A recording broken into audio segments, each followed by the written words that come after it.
The explosion of glass and screaming tires outside Bella Vista restaurant made everyone freeze mid-bite. But it wasn't a car accident that had just happened on 42nd Street. It was Benjamin "Ben" Crawford, heir to a $2.3 billion fortune, performing what could only be described as the most expensive belly slide in Manhattan history. "Parkour!" he yelled unnecessarily as he rolled across the hood of a yellow taxi, his $15,000 Armani tuxedo now decorated with street grime and what appeared to be pigeon droppings. The taxi driver stuck his head out the window. "What the hell, buddy?" "Sorry, emergency," Ben called back, sprinting toward the small Italian restaurant like his life depended on it. Which, considering his mother, Patricia Crawford, was probably loading her antique shotgun right about now, it absolutely did. Behind him, a convoy of black SUVs screeched around the corner, looking like a scene from a bad action movie. Men in expensive suits poured out, all talking into earpieces and looking thoroughly unamused. Ben burst through the restaurant door so hard it bounced off the wall, causing Giuseppe Torino, the 65-year-old owner, to drop his famous meatball right into Mrs. Henderson's lap. "Madonna mia!" Giuseppe exclaimed. "Language, Giuseppe." "Mrs." Henderson scolded, even with marinara sauce dripping down her floral dress. But Ben wasn't listening. He was too busy calculating his survival odds when he spotted the perfect hiding spot, the narrow space behind the main counter where they kept the extra napkins and... "Incoming!" he shouted, diving like a Navy SEAL. Unfortunately, Lily Martinez had chosen that exact moment to crouch down and grab more silverware from the lower drawer. The collision was spectacular. Ben, traveling at roughly the speed of a terrified gazelle, crashed directly into Lily, who was bent over in the most inconvenient position possible. The impact sent them both tumbling backward in a tangle of limbs, silverware, and what seemed to be an entire tray of water glasses that had materialized out of thin air. Crash, splash, clatter. "Oh my..." Lily started to scream, but Ben's hand clamped over her mouth. "Please don't scream," he whispered urgently, his face inches from hers. "I know this looks bad, but I can explain." Lily's dark eyes went wide. Here she was, pinned to the floor of her workplace by a complete stranger in a tuxedo who smelled like expensive cologne, and was that fear sweat? "Mmph," she said against his palm. "Right, sorry." Ben removed his hand. "But please whisper. Those men outside, they're looking for me." "Why are you whispering when you just crashed through the door like the Hulk?" Lily whisper yelled back. "Because now I'm hiding, obviously. Completely different strategy."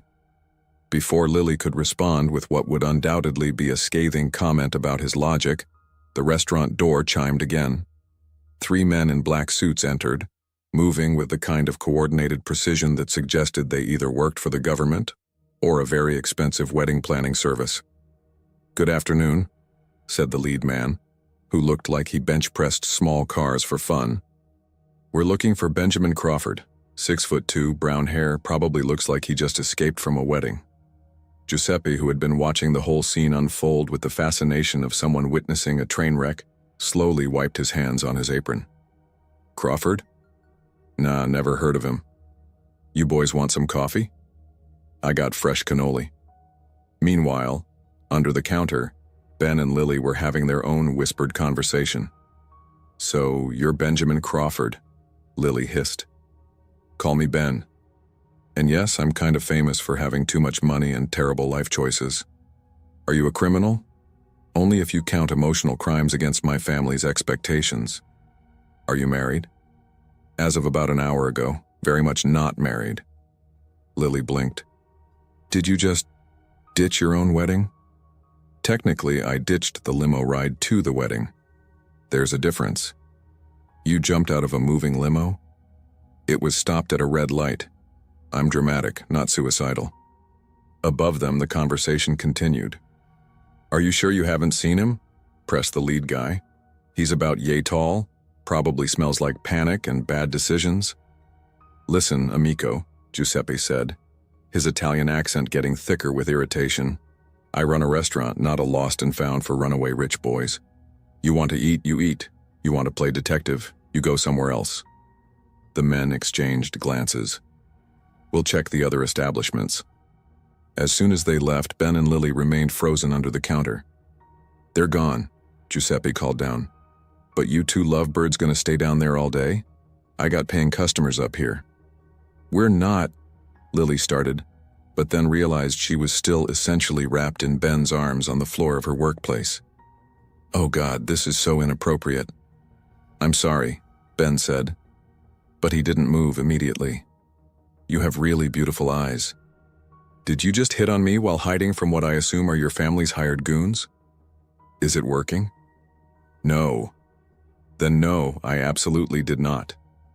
Lily couldn't help it. She laughed. A real, genuine laugh that made her stomach shake and her eyes crinkle. "You're insane," she said. "I prefer charmingly unhinged." "That's not a thing." "It is now."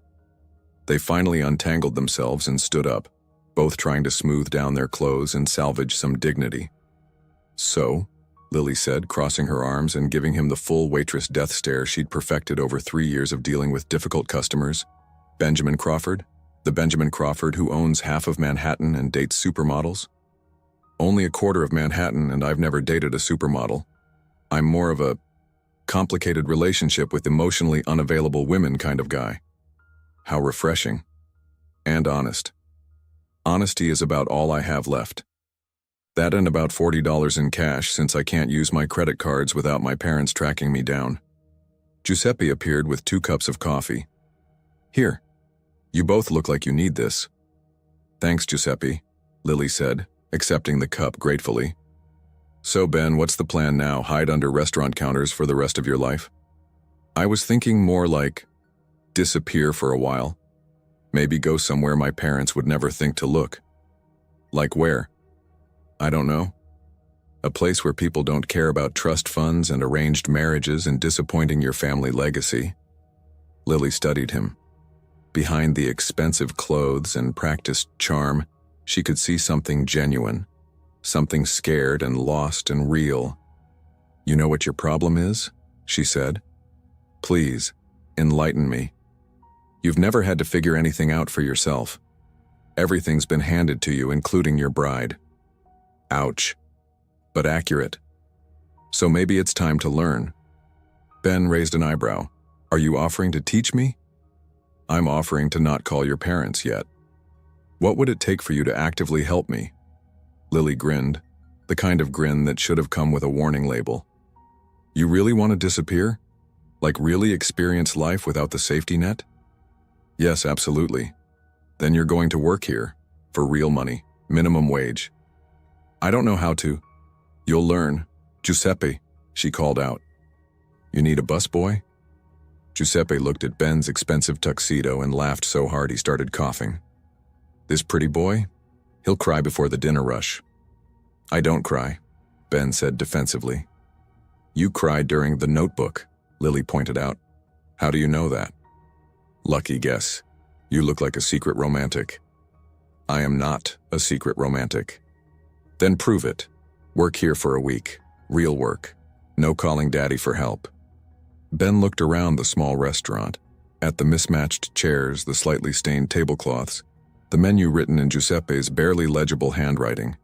It was the opposite of everything he'd ever known. "Deal," he said, extending his hand. "But I need somewhere to stay. My penthouse is probably under surveillance." Lily shook his hand, and the contact sent an unexpected jolt through both of them. "You can crash on my couch," she said before she could stop herself. "But I have rules." "Name them." "No special treatment, no buying your way out of problems, and absolutely no falling in love with me." Ben's smile was slow and devastating. "What if I'm already halfway there?" "Then you're in trouble, Benjamin Crawford." "Good," he said. "I've been bored for years." Outside, the black SUVs were still searching, but inside the little Italian restaurant, something much more dangerous than a family manhunt was beginning. 2 people from completely different worlds were about to discover that sometimes the best things in life come from the most unexpected collisions. And Giuseppe? He was already planning to charge Ben double for breaking his water glasses. The next morning, Ben woke up on what felt like a medieval torture device disguised as a couch. His neck had apparently decided to relocate to his left shoulder, and there was a mysterious stain on his borrowed t-shirt that he prayed was just coffee. "Rise and shine, princess," Lily called from the kitchen of her shoebox apartment. "Your royal employment begins in 30 minutes. Ben groaned and rolled off the couch, landing with a thud that shook the entire building. "Do you have any idea how much my chiropractor charges per session?" "Nope, and you're about to find out you can't afford him anymore." Ben stumbled to the kitchen, where Lily was making what appeared to be breakfast for someone on a student budget. Toast, scrambled eggs, and coffee that looked strong enough to wake the dead. "This is modest," he said, eyeing the meal. "It's called not spending $40 on avocado toast, Benjamin. Welcome to planet Earth." "I've never had regular toast before." Lily stopped stirring the eggs. "I'm sorry, what?" "I mean, I've had artisanal sourdough with imported butter and organic honey, but never just bread that's been heated." "Oh my God, you're like an alien." She handed him a plate. "Eat. Giuseppe doesn't tolerate weakness." Ben took a bite and his eyes widened. "This is actually really good." "Don't sound so surprised. Poor people have taste buds too." "I didn't mean." "I know what you meant." Lily sat across from him at the tiny table. "Question. Have you ever washed dishes?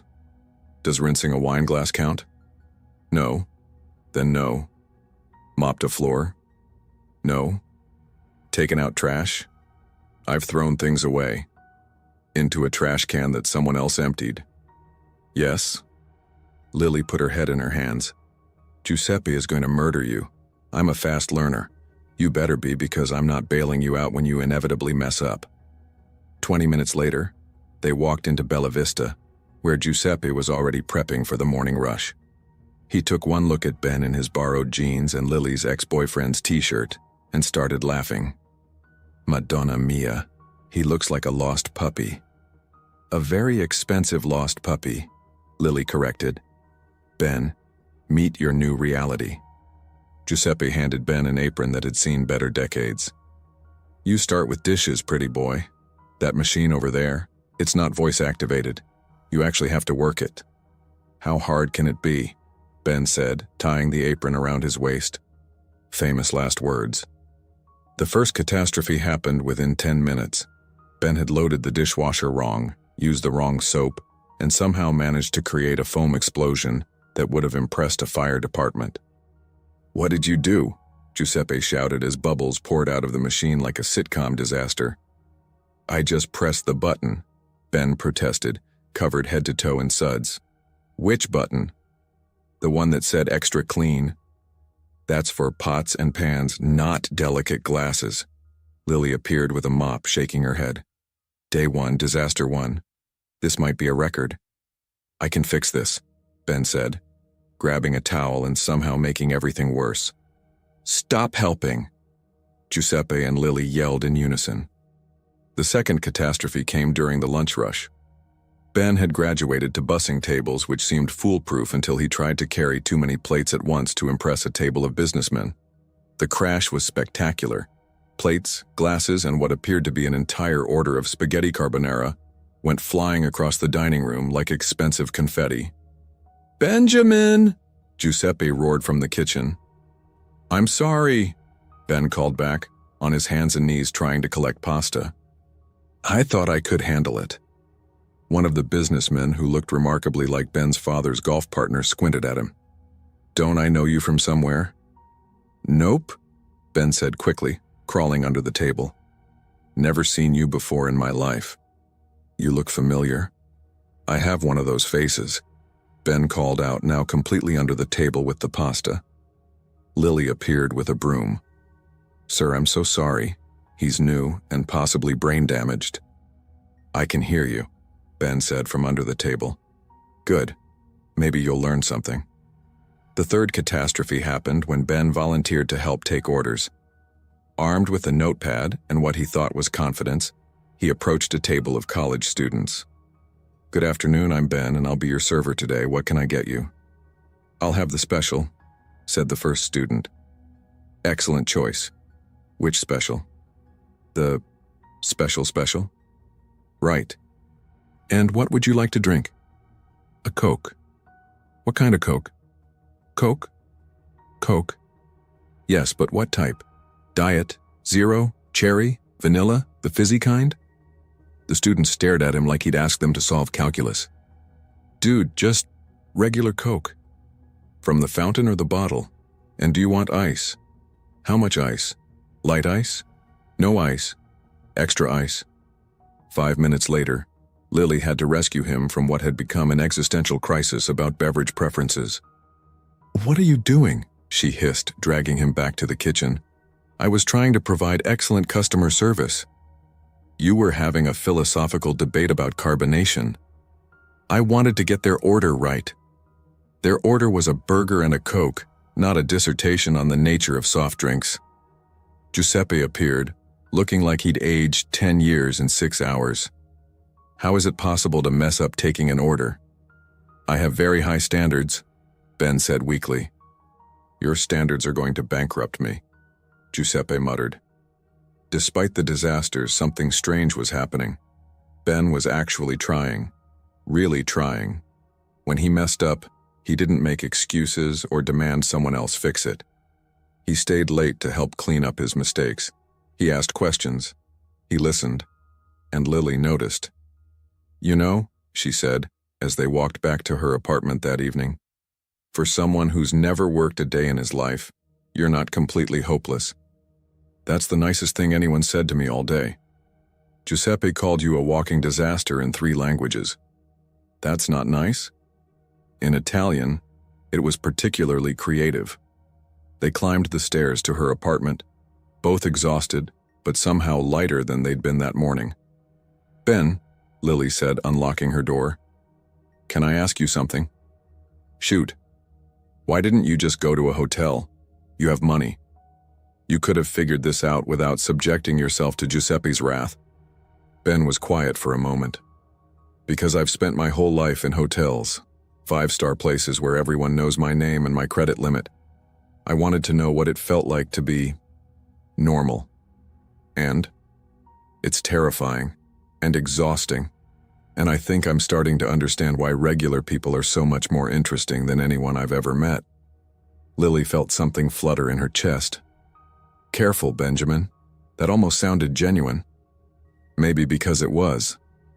They stood there in the doorway, both aware that something was shifting between them. The wealthy heir and the struggling waitress were becoming just Ben and Lily. Tomorrow's going to be harder, she warned. I know. Giuseppe might actually fire you. I know. And you still want to come back? Ben looked at her, really looked at her, and realized he'd never wanted anything more. Try and stop me. Ben was actually starting to get the hang of dishwashing when the black limousine pulled up outside Bella Vista. Through the kitchen window, he watched his mother, Patricia Crawford, emerge like a vengeful fashion magazine cover, followed by his father, Robert Crawford, and what appeared to be half the legal department of Crawford Industries. Oh shit, Ben whispered, dropping a plate that somehow survived the fall. What now? Lily asked, coming into the kitchen with an armload of dirty dishes. That's my mother. Lily looked out the window and let out a low whistle. The woman in the Chanel suit who looks like she could murder someone with her checkbook? That's the one. She's terrifying. You have no idea. The restaurant door chimed with the ominous tone of impending doom. Patricia Crawford entered like she was conquering a small country, her heels clicking against the floor with military precision. Benjamin Crawford, her voice could have frozen hell.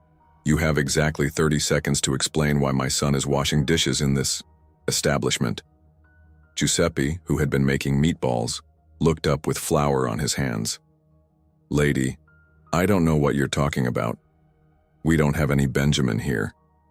Don't lie to me, Patricia said, pulling out her phone and showing a photo that was definitely Ben covered in dishwater and wearing Giuseppe's ancient apron. This photo was taken yesterday and posted on Instagram by someone called NYC Footy 247. Ben slumped against the dishwasher. Social media betrayed me. Lily patted his shoulder. It was bound to happen. You're not exactly inconspicuous. Patricia's laser focus shifted to Lily, and the temperature in the room dropped another 10 degrees. "And you are?" "Lily Martinez. I work here. I assume you're the one who's been harboring my son. I prefer providing temporary refuge for someone fleeing an arranged marriage." Ben winced. "Lily, maybe don't—" "An arranged marriage?" Patricia's eyebrow could have cut glass. "Benjamin, is that what you're calling your engagement to Victoria? The engagement that cost our family considerable social standing when you disappeared?" "Mom, I couldn't marry someone I don't love." "Love?" Patricia laughed, but there was no humor in it. "Benjamin, you're 30 years old. Love is a luxury we can't afford. Victoria comes from excellent breeding stock. She understands our world, and she would have been a perfect addition to our family." "Breeding stock?" Lily repeated, incredulous. "Did you just refer to another human being as breeding stock?" "Miss Martinez, I don't expect someone of your background to understand the complexities of maintaining a family legacy." The silence that followed was so thick you could have cut it with Giuseppe's pasta knife. "My background?" Lily's voice was dangerously quiet. Ben stepped forward. "Mom, don't—" "What about my background exactly?" Lily continued, ignoring Ben's warning look. Patricia smiled the way a shark smiles before it attacks. "Well, you're a waitress in a questionable neighborhood restaurant, living in what I assume is a modest apartment, probably struggling to make ends meet. You see my son as an opportunity to improve your circumstances." "Mother," Ben snapped, but Lily held up a hand. "No, let her finish. I want to hear this. You're clearly intelligent enough to manipulate Benjamin's current emotional state. A wealthy, confused young man looking for meaning. You must have thought Christmas came early." Giuseppe, who had been watching this exchange like a tennis match, suddenly slammed his rolling pin down on the counter. "Basta. Enough." Everyone turned to stare at the Italian man who had just inserted himself into a billionaire family drama. "Lady, I don't care how much money you have. You come into my restaurant and insult my people?" "No, Lily is good girl. She work hard, she honest. She no need your son's money. She has her own money." "Her own money?" Patricia looked skeptical. "She save every penny. She go to school at night, she study business, she no gold digger, she just kind person who helps stupid boy who fall into her life like gift from God." Lily stared at Giuseppe, touched by his defense but also mortified that her entire life had just been summarized in front of Ben's terrifying mother. "Is this true?" Ben asked quietly. "The school part?" "Yes. The gift from God part is Giuseppe being dramatic." "You never mentioned school." "You never asked. We've been a little busy with your identity crisis." Patricia was studying Lily with new interest, like a scientist examining an unexpected specimen. "What kind of business degree?" "Marketing and small business management," Lily answered reluctantly. "I want to open my own restaurant someday." "Interesting." Patricia's tone suggested it was anything but. "And you believe my son, with his complete lack of practical experience, would be helpful in this endeavor?" "Actually," Lily said, surprising everyone including herself, "he's been helpful. Not because of his money, but because he asks questions I never thought of. He sees things differently." "Such as?" "Like why we don't have an online ordering system, or why we don't partner with local food delivery services, or why Giuseppe doesn't charge more for his incredible meatballs." Giuseppe beamed. "She understand good food." "Benjamin suggested these things?" Patricia looked genuinely surprised. "He's not as useless as you think," Lily said. "He just needed to figure out who he is when he's not being who you want him to be." Ben felt something shift in his chest. "You really think I'm not useless?" "You're getting there," Lily said with a small smile. Robert Crawford, who had been silent throughout this entire exchange, finally spoke. "Son, you can't hide in this restaurant forever." "I'm not hiding, Dad, I'm learning." "Learning what?" "How to be myself, how to work for something, how to—" Ben looked at Lily. "How to care about someone who doesn't care about my bank account." The words hung in the air like a confession. "Oh," Lily said softly. "Yeah," Ben said, equally soft. Patricia watched this exchange with the calculating expression of someone who had built an empire on reading people. I see. Mom, I know you don't understand. Actually, I understand perfectly. Patricia's voice was different now, less ice queen and more human. I was your age once, Benjamin. I fell in love with your father when he had nothing but ambition and student loans. Everyone stared at her. Even Robert looked surprised. But, she continued, life has a way of complicating things. Money changes people. It changes how they see you, how they treat you, what they expect from you. Lily's not like that, Ben said firmly. Maybe not. But are you prepared for what happens when this experiment ends? When you go back to your real life? What if I don't want to go back? Then you're more naive than I thought. Patricia's voice wasn't cruel, just realistic. Benjamin, you can play house for a week, a month, even a year. But eventually you'll miss your world, your comfort, your friends, your life. This is my life now. Is it? Are you prepared to give up everything? Your trust fund, your position in the company, your family? The question hit like a physical blow. Ben hadn't thought that far ahead. That's what I thought, Patricia said gently. You can't have both worlds, Benjamin. Eventually, you'll have to choose. She turned to Lily. And you, Miss Martinez, are you prepared to watch him make that choice? Because when he does, one of you is going to get hurt. With that devastating observation, Patricia Crawford swept out of the restaurant as dramatically as she had entered, leaving behind a silence that felt like the aftermath of a hurricane. Well, Giuseppe said finally. That was intense. Ben and Lily stood on opposite sides of the kitchen, both processing what had just happened. She's not wrong, Lily said quietly. About what? Eventually you'll have to choose, and I won't ask you to give up your family for me. What if I want to? Then you're not thinking clearly. Ben stepped closer. What if I am? What if this is the clearest I've ever thought? Ben, I mean it. What if everything I thought I wanted was just what other people expected me to want? And what if you're just rebelling and I'm convenient? The question hung between them, honest and terrifying. I guess, Ben said finally. We'll have to figure that out. Yeah, Lily agreed. I guess we will. But as they stood there in Giuseppe's kitchen, both knew that Patricia Crawford had just made everything infinitely more complicated. 3 days after Patricia's nuclear visit, Ben had almost convinced himself that maybe, just maybe, his family would let him live his new life in peace. He should have known better. The morning started like any other.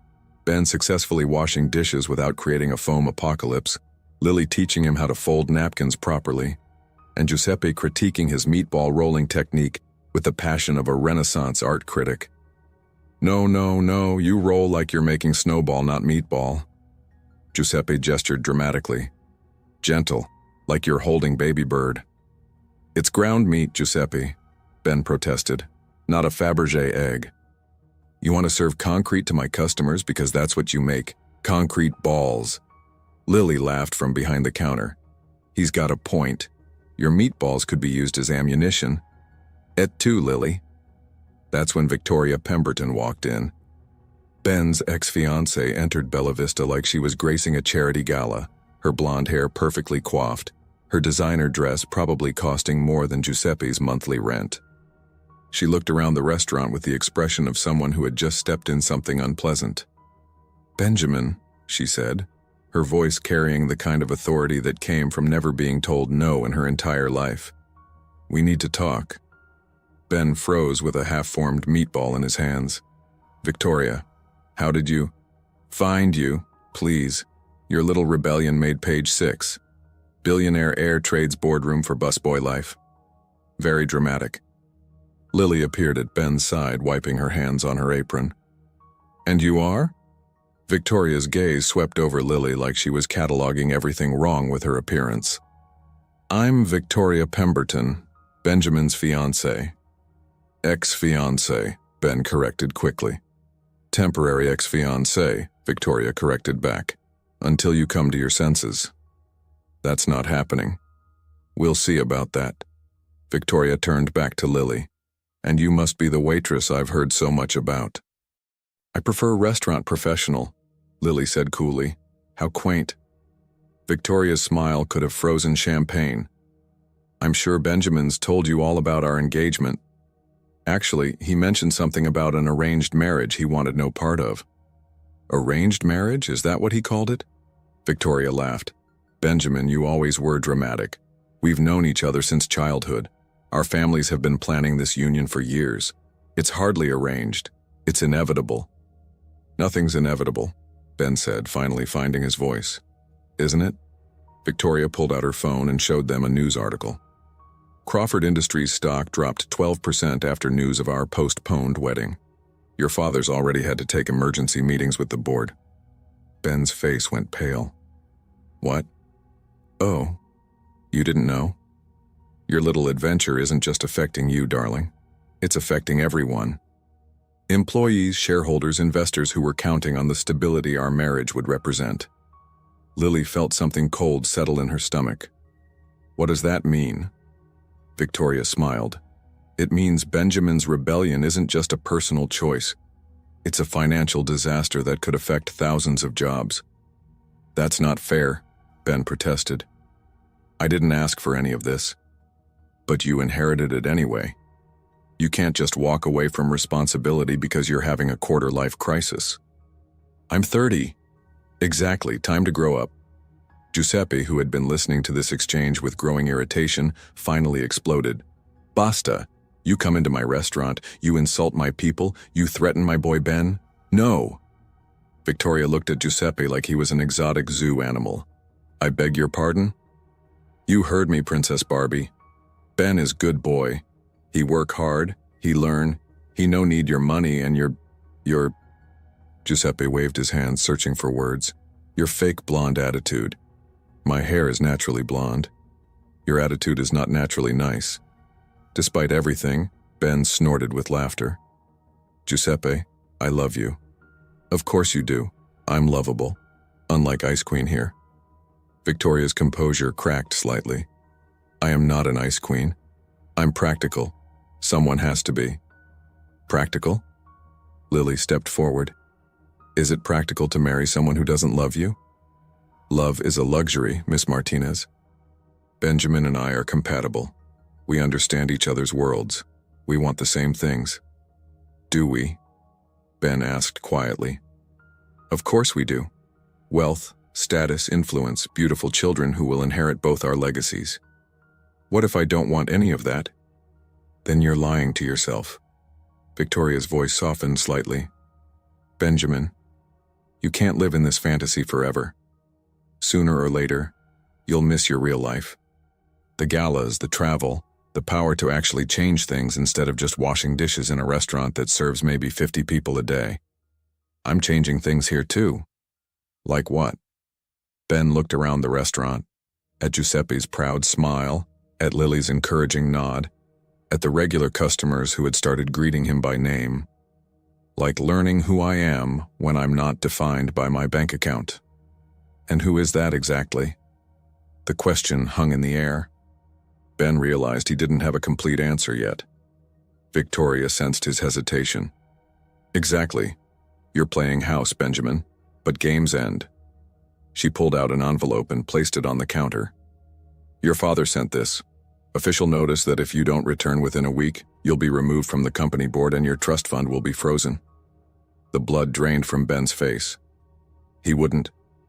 He would. And he will. Victoria's voice wasn't cruel, just matter of fact. Benjamin, I'm not the villain here. I'm trying to save you from making the biggest mistake of your life.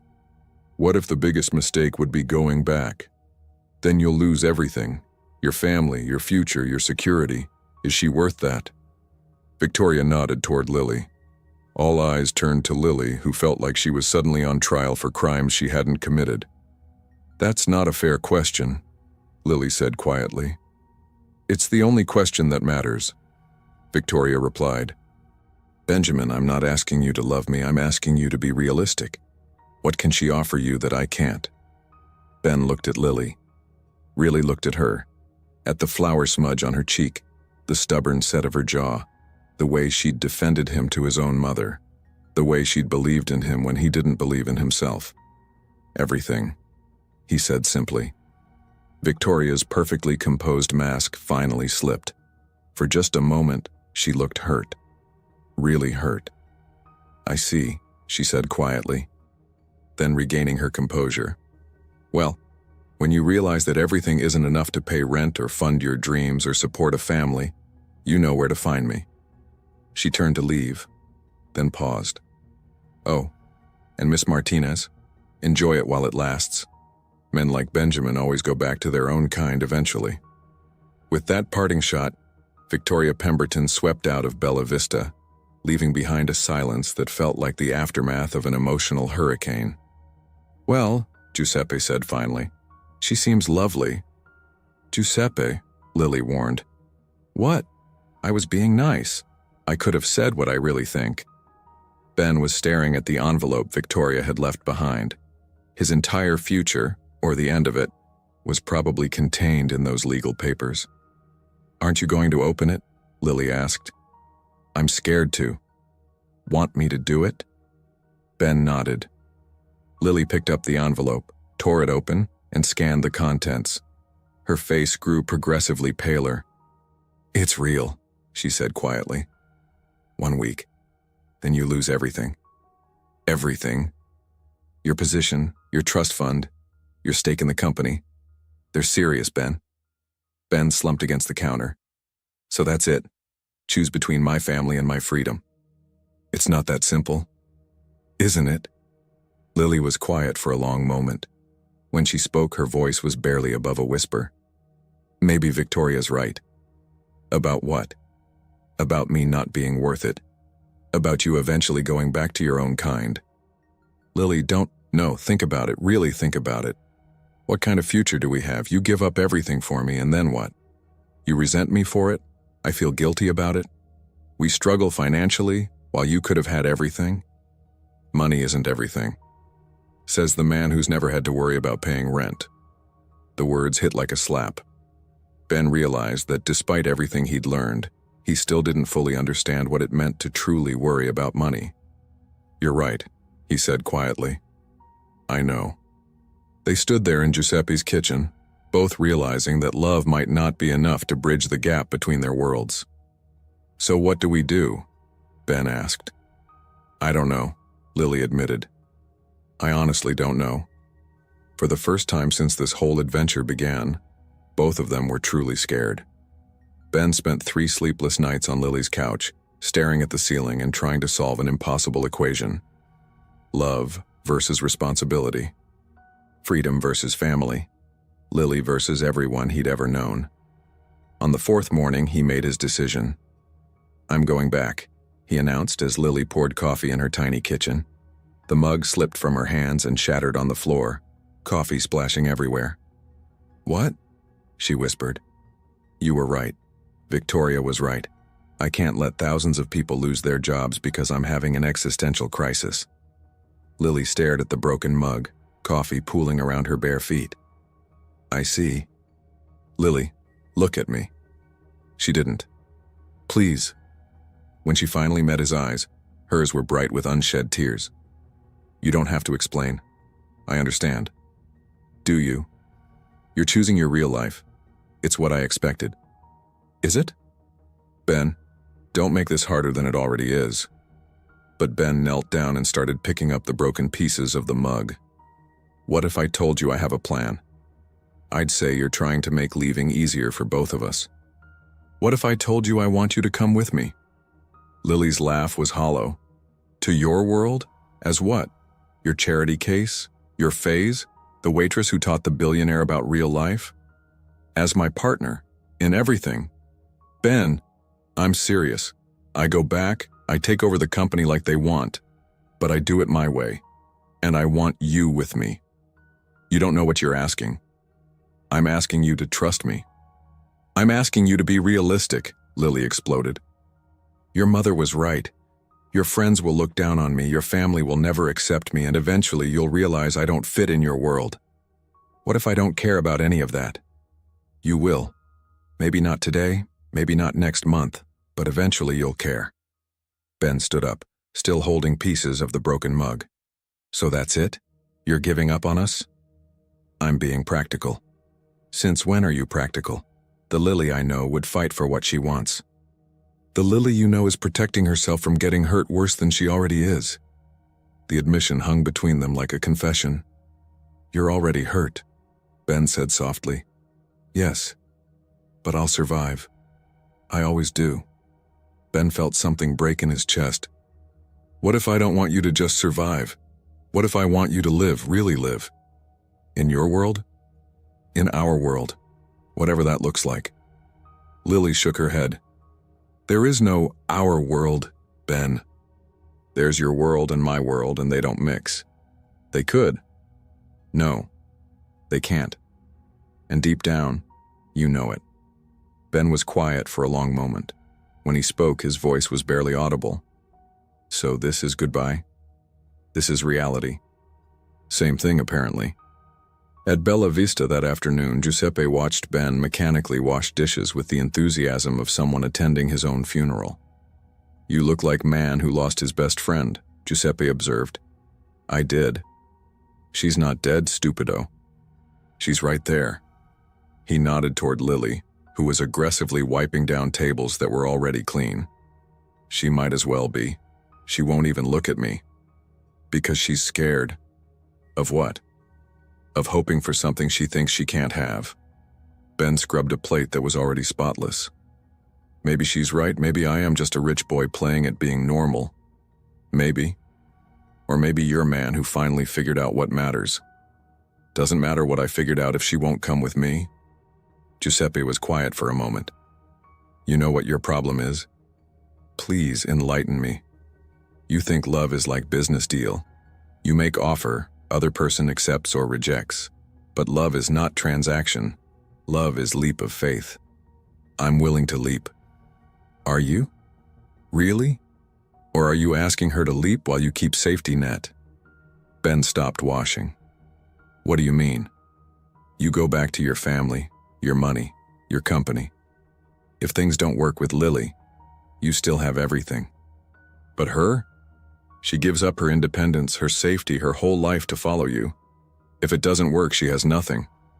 The words hit Ben like a physical blow. He'd been so focused on his own sacrifice, choosing love over duty, that he hadn't considered what he was asking Lily to sacrifice. I didn't think... No, you didn't. You want her to trust you with her whole life, but what are you trusting her with? Your heart? Please. You can afford to have your heart broken. You have everything else to fall back on. Ben set down the dish he'd been washing. So what do? You want her to take leap of faith? You take one first. Like what? Giuseppe shrugged. I'm old Italian man who makes meatballs. You're smart billionaire. You figure it out. That evening, as Lily was closing up the restaurant, she found an envelope on the counter with her name on it. Inside was a single piece of paper and a key. The paper had Ben's handwriting. Bella Vista Restaurant, deed of ownership. Giuseppe keeps 51%, you get 49%. No strings attached. Even if you never speak to me again, it's yours. You wanted your own restaurant. Now you have one. B. Lily's hands shook as she read the note twice, then 3 times. Giuseppe, she called out. The old man emerged from the kitchen, wiping his hands on his apron. See? Did you know about this? Giuseppe glanced at the paper and smiled. Ah. He finally did something smart. He can't just give me a restaurant. Why not? He has money, you have dreams, seems like good match to me. But I can't accept this. Because of pride? Because it's too much. Says who? You work here 3 years. You bring new ideas, new customers, new life to this place. You earn this. Giuseppe. Lily. Stupid a girl. Listen to old man. Sometimes good things happen to good people. Don't push them away because you're scared. Lily sank into a chair, overwhelmed. He's still leaving? Yes. And I'm still staying. Maybe. Or maybe you're keeping door open in case you change your mind. I won't change my mind. Giuseppe patted her shoulder. We'll see. The next morning, Ben's driver arrived to take him back to his old life. He stood outside Bella Vista with a single suitcase, looking at the restaurant that had become more home to him than his penthouse ever was. Lily appeared in the doorway, but she didn't come closer. "Thank you," she said quietly. "For the restaurant. You didn't have to do that. I wanted to. You deserve your dreams, Lily. All of them. Even if they don't include you. Especially then." They stood there in the morning light, two people who had found exactly what they were looking for and were walking away from it anyway. "Ben," Lily said as he turned to get in the car. "Yeah? In another life, maybe things would have been different. In another life, maybe I would have been brave enough to deserve you." The car door closed and Benjamin Crawford disappeared from Lily's life as suddenly as he had crashed into it. But in Giuseppe's kitchen, a single perfect meatball sat on the counter, the last one Ben had made, the first one Giuseppe had called perfetto. Some things, Giuseppe thought, were worth keeping, even when everything else was falling apart. 6 months later, the grand reopening of Bella Vista was everything Lily had dreamed of and more. The restaurant sparkled with new fixtures, expanded seating, and a state-of-the-art kitchen that made Giuseppe weep tears of joy. The line of customers stretched around the block. Food critics raved about the authentic Italian experience with innovative business vision, and reservations were booked solid for 3 months. Lily stood behind the host station in her new black dress, professional but still her, watching the controlled chaos of a successful restaurant in full swing. She'd done it. She'd actually done it. "Boss lady," called Maria, her new assistant manager. "Table 12 wants to compliment the chef on the osso buco." "Tell Giuseppe I said he's showing off again," Lily called back with a grin. Everything was perfect. The business was thriving, her student loans were paid off, and she'd even been featured in Restaurant Weekly as 30 under 30 entrepreneurs to watch. She should have been completely happy. So why did she keep looking toward the door every time it chimed? "You know," Giuseppe said, appearing beside her with flour in his hair. "For a woman who has everything she wanted, you look very sad." "I'm not sad. I'm just focused." "Focused on what?" "You already conquered the restaurant world. What's left?" "Giuseppe, I know, you don't want to talk about him." "There's nothing to talk about. Nothing except the fact that you check your phone every 5 minutes and jump every time the door opens." Lily sighed. "Fine, I miss him. Happy?" "No. Miserable, actually. You both are." "Both?" Giuseppe pulled out his phone and showed her a news article. "Crawford Industries CEO implements revolutionary worker profit-sharing program." Lily's heart skipped. "He's CEO now?" "For 3 months, and look at this one." Giuseppe swiped to another article. "Benjamin Crawford establishes fund for small business entrepreneurs." "Giuseppe, why are you showing me this?" "Because he's doing exactly what you said he would do. He's changing things from inside, using his power for good, making difference. Good for him. And this." Giuseppe showed her one more article. "Billionaire CEO spotted washing dishes at local soup kitchen." The photo showed Ben in an apron, sleeves rolled up, washing dishes with the same concentration he'd brought to Bella Vista. But his smile was different, sadder. "He still washes dishes," Lily whispered. "Every Saturday. Maria from the soup kitchen is my cousin's neighbor's sister. She says he's very good at it now." "Giuseppe, I'm just saying, maybe some people learn from their mistakes. Maybe some people change." Before Lily could respond, the restaurant door chimed again and she looked up automatically. Her heart stopped. Ben stood in the doorway, but he looked different. Thinner, more serious, wearing a simple navy suit instead of his usual designer armor. He scanned the restaurant with obvious amazement before his eyes found hers. "Holy shit," Lily breathed. "Language," Giuseppe scolded, but he was grinning. Ben walked toward them slowly, like he was afraid any sudden movement might break the spell. "Hi," he said when he reached the host station. "Hi," Lily managed. "The place looks incredible. You did it." "We did it, Giuseppe and I." Right. Sorry. How are you? Good. Busy. You? Same. Different kind of busy. Giuseppe watched this painfully awkward exchange and rolled his eyes. Madonna mia, you two are hopeless. I'm going to check on the kitchen. Try not to say anything stupid while I'm gone. He disappeared, leaving Ben and Lily alone in the middle of the bustling restaurant. So, Ben said, congratulations on the success. I read the reviews. Thank you. And congratulations on becoming CEO. I heard you're shaking things up. Trying to. It's harder than washing dishes, but more satisfying than I expected. Good, that's really good. They stood there, surrounded by the life Lily had built, both acutely aware of what was missing. Ben, Lily said finally, why are you here? Because I have a business proposition for you. Lily's face fell slightly. Oh. Crawford Industries wants to partner with Bella Vista. We're launching a program to support small restaurants, and we'd like you to be our flagship partner. That's generous, but I don't need charity. It's not charity, it's business. You've proven that good food and smart management can transform a neighborhood. We want to help you expand. Expand how? Ben pulled out a folder. 2 more locations, full funding, marketing support, business development. You'd maintain complete creative control. Lily flipped through the papers, her eyes widening. This is huge. There's one condition. Of course there is. You'd have to work directly with the CEO. Regular meetings, strategic planning sessions, hands-on collaboration. Lily looked up from the papers. Ben, I know it's complicated. I know we have history. But this is bigger than us. You could help dozens of other small business owners achieve their dreams. And you? I'd get to work with the smartest, most passionate business partner I've ever met. Partner? Equal partner. In everything. The words hung between them, loaded with possibility. What about Victoria? What about her? Your family? The arranged marriage? Ben smiled, the first real smile she'd seen from him.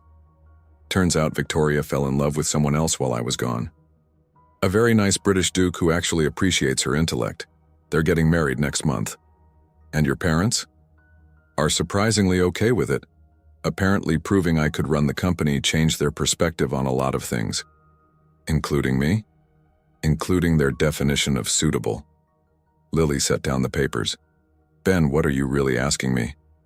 I'm asking you to take a leap of faith. In the business partnership? In us. In the possibility that maybe we can have both worlds, your dreams and mine, together. And if it doesn't work, then we'll figure it out. Together. That's not a very detailed business plan. Some things can't be planned, Lily. Some things you just have to trust. Lily looked around the restaurant, at the customers enjoying Giuseppe's food, at the staff she'd trained, at the dream she'd built from nothing. I'd want Giuseppe involved in all decisions about the new locations, she said. Of course. And I'd want to maintain the same standards, the same heart. Absolutely. And I'd want to make sure we're doing this for the right reasons. Which are, to help other people achieve their dreams, not just to have an excuse to work together. Agreed. But Lily? Yeah? I'd also want to do it because I'm still crazy about you. Lily felt her heart skip. Ben, I know. I know we said goodbye. I know you think I'll go back to my old ways. But these 6 months without you, they taught me something. What? That I'd rather wash dishes with you than rule the world without you. That's very romantic, but nothing. I love you, Lily Martinez.